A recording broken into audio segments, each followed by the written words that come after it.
बाला पुत्र हूँ। कुंती बोली यही तो तुम्हारा नाटक विचित्र है कन्हैया लाला। अरे किसी को बुआ कहते हो, किसी को फूफा कहते हो, पर ये भूल जाते हो कि सबके परवावा तो केवल आप ही हो। आप हो कन्हैया। आज प्रणाम करने से आप मुझे रोक नहीं सकते। कन्हैया ने समस्त बंधुजनों को संबोधित करके कहा कि सुनो, बुआ मुझे भगवान बता रही है, भगवान कह रही है। सब खड़े हैं सभा में।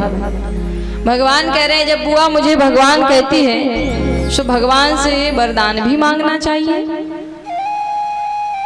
भक्त को चाहिए कि भगवान से कुछ वरदान मांगे। युधिष्ठिर जी सबसे बड़े हैं, इसलिए पहले वर इनको ही मांगना चाहिए। महात्मा युधिष्ठिर ने कहा, गोविंद आज अगर आप देने को बोलते हो तो बस यही वर दे दो। क्या जीवन में विषम परिस्थितियां आए, कैसी भी विषम परिस्थितियां आए, मैं कभी भी सत्य से पीछे ना हटूं, कभी भी मैं अपने सत्य को ना छोड़ूं, ऐसा आशीर्वाद दे दो। भीमसेन ने क्या कहा, हे गोपाल, मेरी तो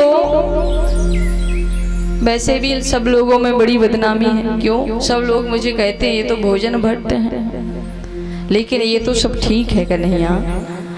बस यही आशीर्वाद दे दो आप मुझे कि उठते बैठते नाचते खाते पीते रोते हंसते आपका ही स्मरण करता रहूं, आपको ही याद करता रहूं, तुम्हारी याद बनी रहे बस। अर्जुन ने कहा, मैंने तो आपको अपना गुरु माना है, ये विचार मेरे मन से कभी जाए ना। हे श्री कृष्ण, गुरु और शिष्य का ये हमेशा भाव बना रहे। सुभद्रा कहती है मेरे को बस एक ही वर दे दो। सुभद्रा ने क्या कहा, एक ही वर दे दो। क्या? बोले आपके चरण एक प्रकार से पिंजरा है, आपके चरण पिंजरा है और मेरा मन रूपी राज हंस है। सो आपके चरण रूपी पिंजरा में मेरा मन रूपी राज हंस जाकर के आज ही फंस जावे, और ऐसा फंस जावे कि फिर कभी वापस ना निकल पावे, बाहर ना निकल पावे। सो ऐसी कृपा करें आप। भगवान श्री कृष्ण की हरदम याद बनी रहे। द्रौपदी ने कहा, गोपाल मैंने तो आपको हमेशा सखा माना है, आपने मुझे सखी कहा है, बस यही सखी का और सखा का भाव बना रहे। सखी का भाव सखा का भाव कभी दिल से निकले नहीं, बस यही वर दे दो। सभी ने यानी कुछ ना कुछ मांगा और भगवान श्री कृष्ण ने सबको जो मांगा सो दिया, लेकिन माता कुंती तो शांत खड़ी है, कुछ नहीं मांगती है। भगवान ने कहा, बुआ शांत क्यों खड़ी हो? सब ने कुछ ना कुछ मांगा है, तुम क्यों नहीं मांगती? मांगो ना, कुछ तो मांगो। कुंती ने कहा, देना चाहते हो तो एक ही वर दे दो, भगवान हो ना, इसलिए एक ही वर दे दो। क्या? अपनी साड़ी के पल्लू को फैलाया, आगे किया और भगवान श्री कृष्ण से मांगा वरदान। विबुधा संतुना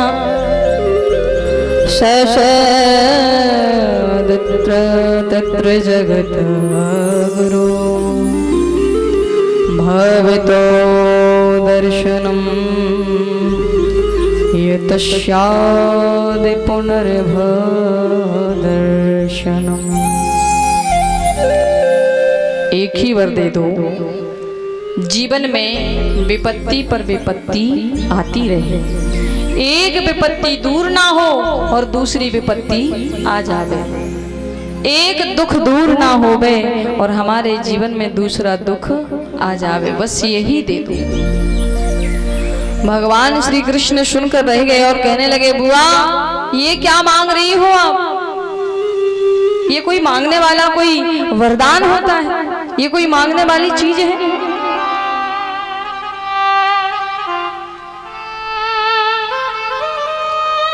नहीं नहीं, मैंने जहां तक देखा है जीवन में आपको कि आपने कभी बचपन से कभी भी आपने सुख नहीं भोगा, आपके जीवन में कभी सुख नहीं आया। जब देखो तब आपके जीवन में विपत्ति पर विपत्ति, विपत्ति पर विपत्ति आती रही।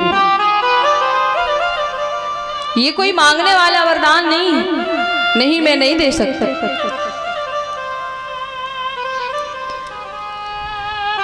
महाराज कुंती ने कहा, सुनो कन्हैया, झोली पसार करके ही दुख मांगा और झोली पसार करके ही कह रही है। भगवान ने कहा कोई अच्छा सा वरदान मांग लो, आज हम देने को तैयार हैं। सुख के माथे सिल पड़े,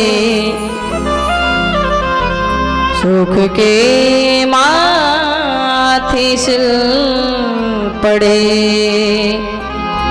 जो हरि हृदय से जा, बलिहारी बा सुख की, जो पल पल नाम रटा। ऐसे सुख को लेकर के क्या करें जो परमात्मा को ही भुला दे। हाँ, ऐसा हो जाता है जब हमारे पास कोई विपत्ति हो तो हरदम, हर घड़ी, हर समय भगवान को याद करते कि नहीं। और जब हमारे पास सारी सुविधाएं हो जाएं, सुख मिल जाए, तो भगवान को उतना याद नहीं करते।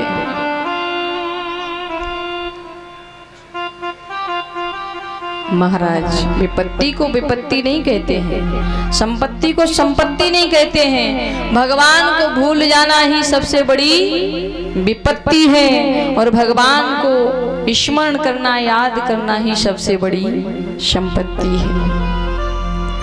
श्री हनुमान जी महाराज का ये भाव है, कहे हनुमंत विपत प्रभु सोए, कहे हनुमंत विपत प्रभु सोई, तब भजन सुमिरन होए, जब तब भजन सुमिरन होए।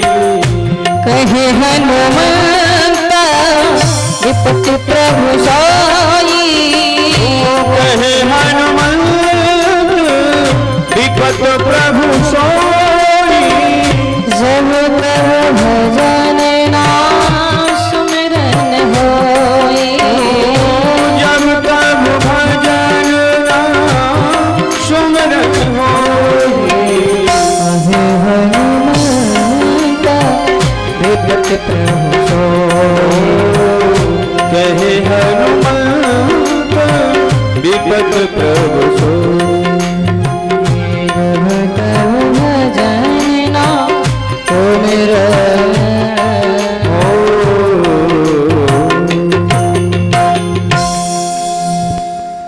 भगवान भी कहते हैं, ये वेद में भी बात है कि भगवान का चिंतन बढ़ाओ। भगवान के स्मरण बिना हमारा एक भी मिनट निकल जाए तो उसका चिंतन करो, पश्चाताप करो कि भगवान के बिना हमारा ये क्षण क्यों निकल गया। एक भी मिनट हमारा व्यर्थ नहीं जाना चाहिए। माता कुंती ने दुख मांगा कि पग पग पर मुझे दुख मिले, दुख पर दुख आता रहे। आज कन्हैया के सामने कुंती ने ऐसा मांग लिया है, पग पग पर मेरे पुत्रों को और मेरे जीवन में दुख आया, जब भी दुख आया है हे श्याम तुम्हें पुकारा है और तुमने आकर के दर्शन दिया।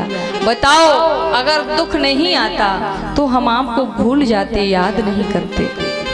और जब दुख आया है सो दुख में जब परमात्मा को कोई भी पुकारे सो मेरे प्रभु को आना पड़ता है, दर्शन देना पड़ता है। हमारे पुत्रों की हमारी रक्षा की। भगवान बोले बुआ मैं दुख अब तुम्हें नहीं दे सकता हूँ, बहुत दुख भोगा है तुमने। कुंती ने कहा ठीक है तुम दुख नहीं दे सकते हो, नहीं तो एक काम कर सकते हो। हाँ बताओ क्या? कुंती ने कहा तो एक काम कर दो कन्हैया। क्या? बोले स्नेह की डोरी तोड़ दो। संसार रूपी स्नेह की डोरी जो है मेरा अपना पराया, यह डोरी को तोड़ दो। संसार में सबसे ज्यादा यही मचा है। लोग भगवान को तो अपना नहीं मानते, परिवार को अपना मानते हैं। माता पिता पत्नी बच्चे परिवार रिश्तेदार सब मेरा है, मैं इनके बगैर रह नहीं सकता। एक जगह कथा चल रही थी हमारी, तो एक सज्जन थे, मान लो कोई सेठ जी थे। उन्होंने कहा कि सरकार आप जब भी कहती हो कि भगवान को स्मरण करो, कोई भी कथा व्यास हो तो यही कहते, संत कहते कि भगवान को याद करो, वेद भी कहता है।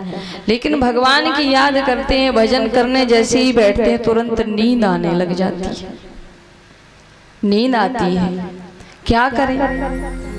थोड़ी देर के लिए 10-5 मिनट बैठे और ऐसी नींद आती है कि पता ही नहीं चलता। और एक अनुभव भी करना, कथा सुनते समय सोने में जो सहूलियत होती है वो घर पे भी आपके डल्लब के गद्दे पर सोने में